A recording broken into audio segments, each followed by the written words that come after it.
Hello everyone, आप सभी का स्वागत है हमारे YouTube channel the learners community DU SOL पर। आई होप आप सभी ठीक होंगे और आप सभी अपनी अपनी स्टडी बहुत अच्छे से कर रहे होंगे।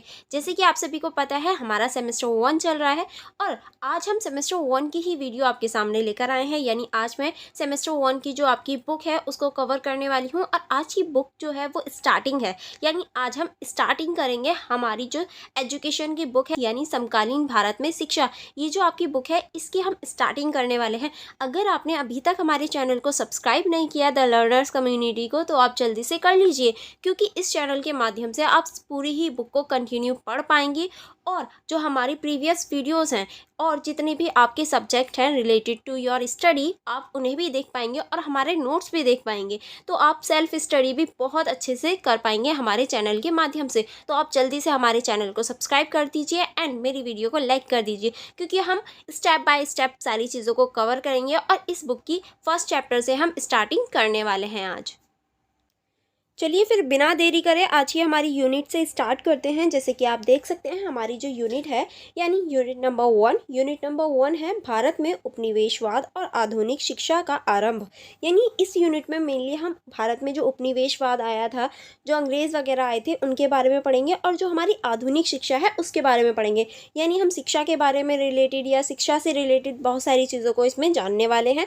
और जो हमारी आधुनिक शिक्षा है, आधुनिक शिक्षा का अर्थ है यहाँ पर जो स्वतंत्रता के बाद की शिक्षा थी उसको हम आधुनिक शिक्षा में गिनते हैं। तो हमारी आधुनिक शिक्षा का जो आरंभ था वो किस तरह से हुआ, हम ये सारी ही चीज़ें डिस्कस करने वाले हैं। चलिए फिर बिना देरी करे स्टार्टिंग करते हैं। जैसे कि आप देख सकते हैं जो हमारी फर्स्ट हेडिंग होने वाली है, फर्स्ट हेडिंग ये है हमारी औपनिवेशिक शिक्षा के लक्ष्य और उद्देश्य। यानी जो औपनिवेशिक शिक्षा आई थी उसका क्या लक्ष्य था और क्या उद्देश्य था। औपनिवेशिक शिक्षा का अर्थ है यहाँ अंग्रेज़ी भाषा से, क्योंकि इंग्लिश भाषा जो है, इंग्लिश लैंग्वेज जो है वो हमारी नहीं है, वो औपनिवेशिक यानी अंग्रेज़ों द्वारा दी गई थी। तो उसके क्या क्या लक्ष्य था और उसका क्या उद्देश्य था, इस बारे में हम चर्चा करने वाले हैं। तो सबसे पहले हम औपनिवेशिक शिक्षा के उद्देश्यों को देखेंगे कि उसके क्या क्या उद्देश्य थे, क्यों लाई गई थी। तो इसके उद्देश्यों में आप फर्स्ट पॉइंट लिख सकते हैं औपनिवेशिक शासन के प्रति वफादारी। इसमें आप लिखेंगे औपनिवेशिक शासकों का प्रमुख उद्देश्य एक ऐसी शिक्षा प्रणाली का निर्माण करना था जो भारतीय लोगों को अंग्रेजी सरकार के प्रति वफादार बना सके। यह है शिक्षा प्रणाली भारतीयों को ब्रिटिश संस्कृति और जीवन शैली को अपनाने के लिए प्रेरित करती थी। यानी देखिए ये जो भाषा लाई गई थी अंग्रेज़ी भाषा, ये मेनली इसलिए लाई गई थी ताकि जो यहाँ के लोग हैं वहाँ के लोगों के लिए वफादार बन सके।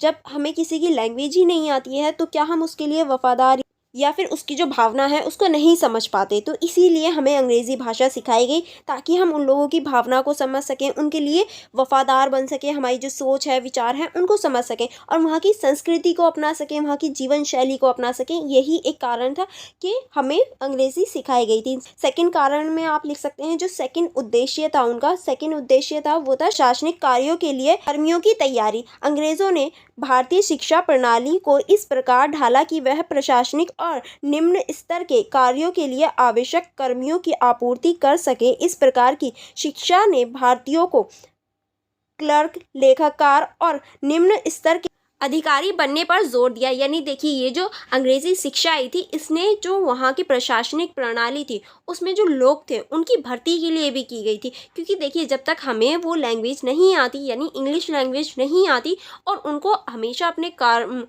अपने कार्यों के लिए ब्रिटेन से ही लोग बुलाए जाते थे। पर जो निम्न ओहदे थे या निम्न पद थे, अब उन्हें यहाँ शासन करना है तो निम्न पदों के लिए जो भर्ती करने थे वो सोचते थे अगर यहीं के लोग हमारे लिए वफादार हो जाएं और यहीं हम उन पोस्टों को दे दें जो निम्न है यानी जो छोटी पोस्टें हैं, तो हमारा काम भी हो जाएगा और इतना खर्चा भी नहीं होगा। क्योंकि अगर हम इंग्लैंड से लोग मंगाएंगे या बुलाएंगे उन्हें तो उन्हें ज़्यादा पैसे, ज़्यादा सैलरी देनी पड़ेगी। बट उन्होंने इस चीज़ से बचने के लिए ही इंग्लिश लैंग्वेज को सिखाया और फिर जो निम्न ओहदे होते थे यानी क्लर्क या फिर लेखक वगैरह के जो निम्न ओहदे थे उन पर भर्ती करवाया इनको इंडियंस को, ताकि वो उनके प्रति वफादार भी रहें और उनकी जॉब भी करें। नेक्स्ट जो उनका उद्देश्य था वो था भारतीय समाज की पारंपरिक संरचना को तोड़ना। यानी जो भारतीय समाज है उसमें जो पारंपरिक संरचना चली आ रही थी, जो हमारी परंपराएं थी, उनको तोड़ना। किस तरह से, चलिए देखते हैं।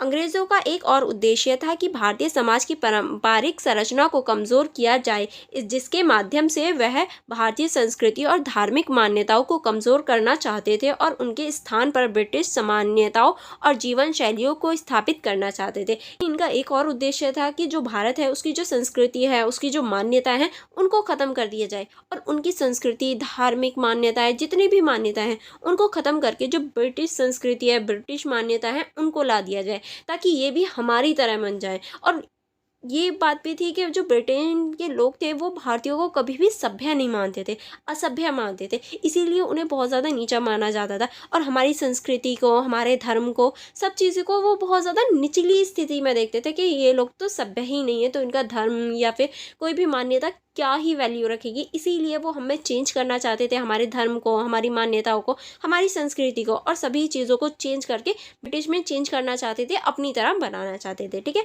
अब हम देखेंगे औपनिवेशिक शिक्षा के प्रभाव के। औपनिवेशिक जो शिक्षा थी इसके क्या प्रभाव पड़े। अभी हमने देखे कि इसके क्या क्या उद्देश्य थे, अब हम देखेंगे इसके क्या क्या प्रभाव पड़े, क्योंकि हमने उद्देश्य तो देख लिए कि क्या क्या उद्देश्य थे, अब उन लोगों का क्या प्रभाव पड़ा, यानी भारतीयों पर इसका क्या प्रभाव पड़ा उसको देखते हैं। पहला आप इसमें लिख सकते हैं पश्चिमी संस्कृति का प्रसार। औपनिवेशिक शिक्षा ने भारतीय समाज में पश्चिमी संस्कृति और विचारधाराओं का प्रसार किया। इसके परिणाम स्वरूप भारतीय समाज में एक नई सामाजिक और सांस्कृतिक संरचना का उदय हुआ जो ब्रिटिश शासकों के हितों के अनुकूल थी। यानी देखिए, अब जब वहाँ की शिक्षा आने लगी, सारी चीज़ें हमारी चेंज होने लगी धीरे धीरे, तो वहाँ की जो संस्कृति थी उसका हम प्रभाव देखने लगे धीरे धीरे, और हमारे भारत की जो संस्कृति थी, जो समाज था, वो धीरे धीरे चेंज होने लगा उनकी संस्कृति में, और बहुत बड़ा भूभाग हम उनके अनुकूल यानी उनके साथ देख सकते थे उस टाइम पे, क्योंकि लोग चेंज हो रहे थे, लोगों की थिंकिंग चेंज हो रही थी, लोग इंग्लिश सीख रहे थे, जिसकी वजह से उनकी जो थिंकिंग थी, जो मान्यताएं थी, जो उनके धर्म थे, वो सभी चेंज हो रहे थे। ये भी एक प्रभाव था। ठीक है, नेक्स्ट प्रभाव में हम देखेंगे प्रशासनिक दक्षता में वृद्धि किस तरह से। चलिए देखते हैं, इसको हम देख सकते हैं। इसमें आप लिखेंगे इस शिक्षा प्रणाली ने भारतीयों को प्रशासनिक और निम्न स्तर के कार्यों में दक्ष बनाया। यह ब्रिटिश शासन के लिए एक महत्वपूर्ण उपलब्धि थी, क्योंकि इसके माध्यमों से उन्हें एक कुशल और वफादार कर्मियों की प्राप्ति हुई। यानी देखिए, इसके माध्यम से, ये जो उन्होंने शिक्षा दी उसके माध्यम से अंग्रेज़ों को कुशल भी, यानी जो अच्छे लोग थे, जो कार्य करने के एबल थे, और जो वफादार थे वो भी कर्मी मिल गए, और यहीं के यहीं मिल गए। उन्हें इतना खर्चा भी नहीं करना पड़ा और सारी चीज़ें उन्हें प्रोवाइड होगी। तो हमारी शिक्षा को चेंज करके, हमारी संस्कृतियों को चेंज करके वो ये चीज़ें प्राप्त कर पा रहे थे। ठीक है, नेक्स्ट है अब हमारा पारंपरिक शिक्षा प्रणाली का पतन। यानी जो हमारी पारंपरिक शिक्षा प्रणाली चल रही थी उसका पतन कैसे स्टार्ट हुआ, कैसे हम कह सकते हैं उसका पतन होने लगा। चलिए देखते हैं, पारंपरिक भारतीय शिक्षा प्रणाली को कमज़ोर कर दिया, क्योंकि अब अंग्रेज़ जो थे वो अंग्रेज़ी लाने लगे थे, जो कि हमारी परंपरा में नहीं थी। गुरुकुल और मदरसे जैसी संस्थाओं की प्रासंगिकता कम हो गई। देखिए, गुरुकुल जो होती है वहाँ मोस्टली हिंदू बच्चे जो होते हैं या फिर जैन जो होते हैं वो शिक्षा लेते हैं, और जो मदरसे होते हैं वो मोस्टली मुसलमानों के होते हैं, यानी मोमडन्स वहाँ शिक्षा लेते हैं। ठीक है, मदरसों में। तो इनकी जो स्थापना थी या फिर ये जो स्थान थे वो धीरे धीरे कम होने लगे, और वहाँ अंग्रेज़ी माध्यम की जो शिक्षा थी वो बढ़ने लगी थी। ठीक है, धीरे धीरे हम अंग्रेज़ी का प्रभाव देख सकते हैं, जैसे कि आप इस लेटर के माध्यम से भी देख सकते हैं। ठीक है, चलिए आगे देखेंगे। आगे है हमारा शिक्षा की पारंपरिक प्रणाली, यानी जो हमारी शिक्षा थी उसकी जो पारंपरिक प्रणाली थी, अब हम उसको देखेंगे। प्रारंभिक शिक्षण संस्थान, यानी जो हमारी पारंपरिक शिक्षा प्रणाली थी उसमें पहले हम देखेंगे प्रारंभिक शिक्षण संस्थान कौन कौन से थे। इसमें आप लिखेंगे भारत में शिक्षा की पारंपरिक प्रणाली में मकतब और पाठशालाएं शामिल थी। यह संस्थान प्राचीन काल से शिक्षा का प्रमुख केंद्र थे, यानी जो प्राचीन थे उसमें मकतब और पाठशालाएं सबसे प्रमुख थी, और ये प्राचीन काल से ही चले आ रहे थे, यानी प्राचीन शिक्षा का केंद्र थे। मकतब का मतलब होता है, या मकतब का जो अर्थ है वो ये है कि संस्थान मुख्य रूप से मुस्लिम बच्चों को अरबी या फारसी में धार्मिक और पारंपरिक शिक्षा देने के लिए था। यानी देखिए, मकतब जो होता था वो मुस्लिम बच्चों के लिए होते थे, और वहाँ पर जो अरबी और फारसी शिक्षा दी जाती थी, यानी अरबी और फारसी जो लैंग्वेज है उससे रिलेटेड शिक्षा दी जाती थी धार्मिक। और जो पाठशाला होता था यह स्थान मुख्य रूप से हिंदू बच्चों की और संस्कृत और अन्य भारतीय भाषाओं की शिक्षा प्रदान की जाती थी। यानी पाठशालाएँ जो होती थी वो मोस्टली हिंदू बच्चों के लिए होती थी, और यहाँ संस्कृत और भारत की जो अन्य भाषाएं होती थी वो सिखाई जाती थी। ठीक है,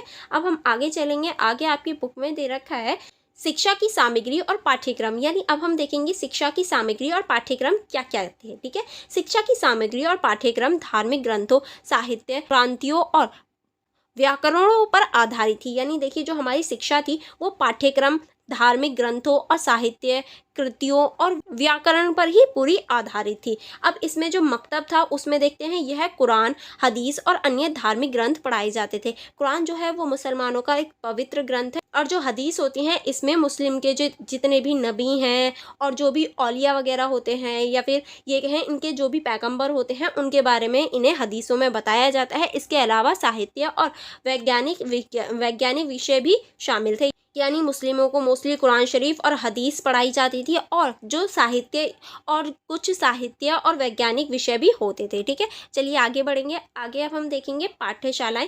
पाठ्यशालाएं क्या होती थी? पाठ्यशालाएं यहाँ वेद, पुराण, महाभारत, रामायण और अन्य धार्मिक साहित्य ग्रंथ पढ़ाए जाते थे। यानी देखिए यहाँ पर जो पाठ्यशालाएं थी उसमें वेद पढ़ाए जाते थे, पुराण पढ़ाए जाते थे, महाभारत, रामायण और ये सभी पढ़ाए जाते थे। जो कि वेद जो हैं वो हमारे धार्मिक ग्रंथों में आते हैं, पुराण वेदों के बारे में बताते हैं, महाभारत जो हमारे महाभारत टाइम की है, रामायण जो राम के बारे में हमें पूरी जानकारी देते हैं, यानी राम जी का किस तरह से जीवन था या राम जी ने अपने जीवन में क्या क्या सारी चीज़ें करी, वो सारी चीज़ें हम रामायण के अंतर्गत देख सकते हैं। तो ये सारी चीज़ें पढ़ाई जाती थी। इसके साथ ही व्याकरण, ज्योतिष, गणित और अन्य विषय भी पढ़ाए जाते थे, और इसी के साथ में व्याकरण भी पढ़ाई जाती थी, ज्योतिष भी पढ़ाई जाती थी, गणित भी पढ़ाई जाती थी, यानी मैथ भी पढ़ाई जाती थी। अब हम देखेंगे शिक्षा का माध्यम और पद्धति, यानी शिक्षा जो थी उसका क्या माध्यम था और उसकी क्या पद्धति थी। ठीक है, शिक्षा का माध्यम मौखिक और लिखित दोनों था। यानी शिक्षा जो थी वो मौखिक रूप में भी दी जाती थी और लिखित रूप में भी। देखिए जो मौखिक शिक्षा होती है, शिक्षक अपने छात्रों को मौखिक रूप से ज्ञान प्रदान करता है। यानी देखिए जैसे कि मैं अभी दे रही हूँ, अगर आप मेरी वीडियो को नहीं देख रहे हैं, सिर्फ सुन रहे हैं, तो वो क्या हो गया? मौखिक ज्ञान हो गया, क्योंकि मैं आपको पढ़ पढ़ के भी तो बता रही हूँ। जैसे कि अगर आप कुछ काम कर रहे हैं या फिर कुछ और किसी और चीज़ में बिजी हैं और आपने लीड लगाकर आप मेरी वीडियो को सुन रहे हैं, आपने हेडफोन लगा रखे हैं, तो आप अभी इस टाइम पे मौखिक ज्ञान ले रहे हैं, क्योंकि आप देख नहीं रहे हैं बट मेरी चीज़ें सुन रहे हैं, क्योंकि मैं आपको पढ़ पढ़ के बता रही हूँ सारी चीज़ें। या आपने आइज क्लोज कर रखी, तो वो हो गया मौखिक ज्ञान, जो कि हम मुँह से या फिर बोल कर देते हैं। ठीक है, नेक्स्ट होता है हमारा लिखित परंपराएं। जो लिखित में होता है वो होती है हमारी पांडुलिपि, हस्तक्षेप, ये सारे ही ग्रंथ हमारे लिखित हो जाते हैं। या फिर अगर आप इस पीपीटी को साथ में देख भी रहे हैं तो ये हो जाएगा हमारा मौखिक एंड लिखित दोनों। और अगर आप जैसे कि लिखित का एग्जाम्पल दूं तो आप हमारे ऐप पर जाके ये पूरी पीडीएफ पढ़ सकते हैं, तो ये लिखित ज्ञान हो जाएगा, क्योंकि जो जो मैं आपको पढ़ा रही हूँ वो सारी ही चीज़ें लिखित रूप में आपको मिल जाएगा, तो ये आपका लिखित ज्ञान हो जाएगा। तो इसी तरीके से ज्ञान को दो प्रकार से हमें दिया जाता था, यानी ज्ञान को दो प्रकार से स्टूडेंट्स या फिर छात्रों तक पहुंचाया जाता था। पहला होता था मौखिक और दूसरा होता था लिखित। आई होप आपको मौखिक और लिखित में कोई भी कन्फ्यूजन नहीं होगी। अगर आपको अभी तक कोई भी कन्फ्यूजन हो तो आप मुझसे कमेंट बॉक्स में पूछ सकते हैं, मैं डेफिनेटली आपका आंसर ज़रूर दूंगी। ओके, चलिए फिर आगे बढ़ेंगे। आगे हम देखेंगे शिक्षा का स्थान, यानी शिक्षा का क्या स्थान होता था।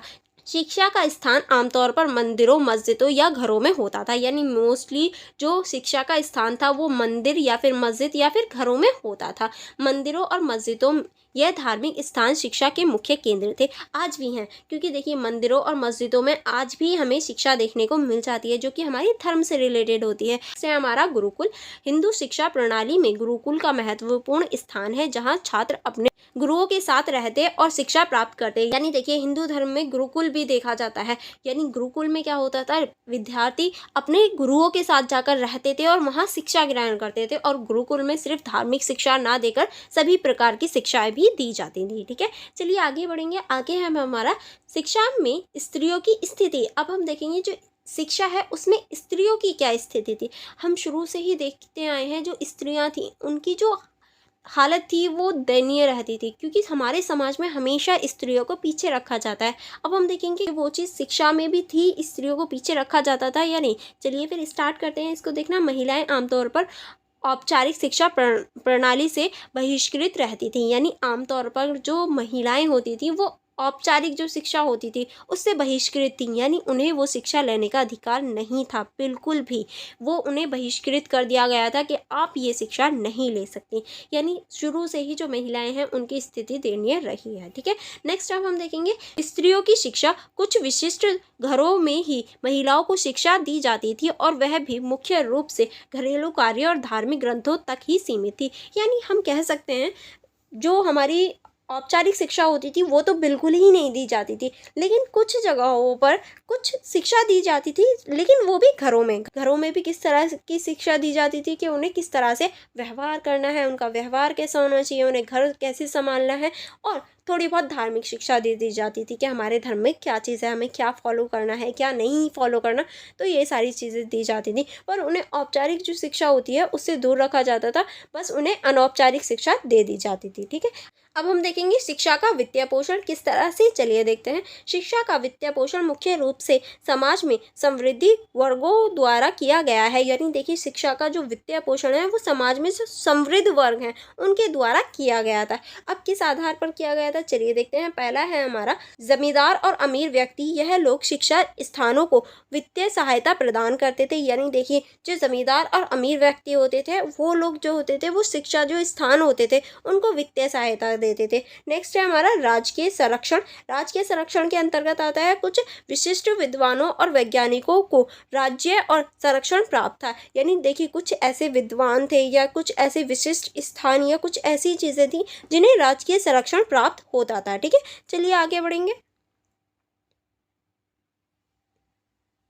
आगे अब हम देखेंगे शिक्षा प्रणाली की विशेषताएं कि शिक्षा प्रणाली की क्या क्या विशेषताएं थी उस टाइम पे। पहला आप लिखेंगे प्रारंभिक विद्यालय। प्राथमिक विद्यालय उच्च जातियों के लिए आरक्षित था। यानी जो हमारा प्राथमिक विद्यालय होता था वो हमेशा उच्च जातियों के लिए ही होता था। फिर दूसरा है हमारा छात्रों की संख्या।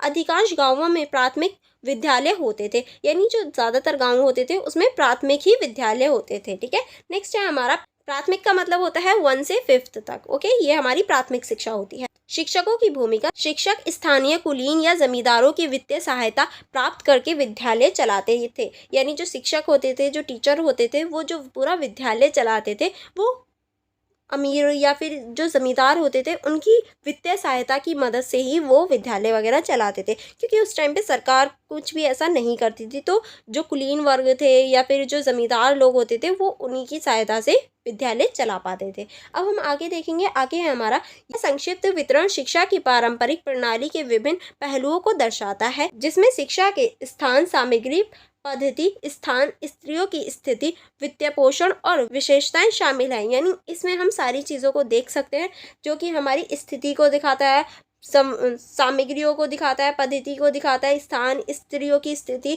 और वित्तीय पोषण और सारी ही चीज़ों को इंक्लूड करता है। आई होप आपको ये सारी ही चीज़ें समझ में आ गई होंगी। अब हम आगे चलेंगे।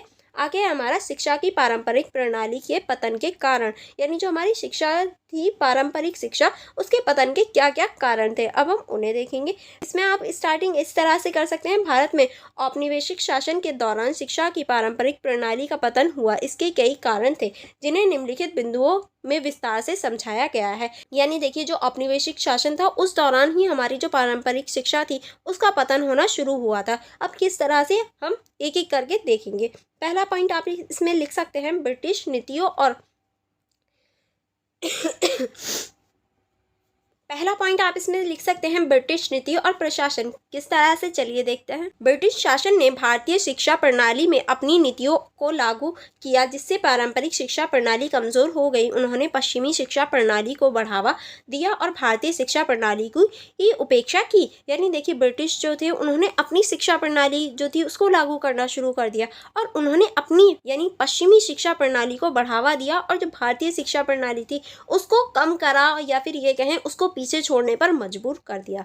नेक्स्ट आप इसमें लिख सकते हैं मिशनरी प्रभाव। मिशनरी प्रभाव किस तरह से, चलिए देखते हैं। ब्रिटिश मिशनरियों ने भारतीय समाज में ईसाई धर्म का प्रचार करने के उद्देश्य से शिक्षा संस्थानों की स्थापना की। उन्होंने अंग्रेजी माध्यम की शिक्षा को प्राथमिकता दी, जिससे पारंपरिक शिक्षा प्रणाली को नुकसान हुआ। यानी देखिए, जो ईसाई मिशनरी आए थे उन्होंने सिर्फ हमारी शिक्षा पर ही प्रभाव नहीं डाला, उन्होंने हमारे धर्म पर भी प्रभाव डाला था, क्योंकि हमारे धर्म में कोई भी पहले ईसाई नहीं था।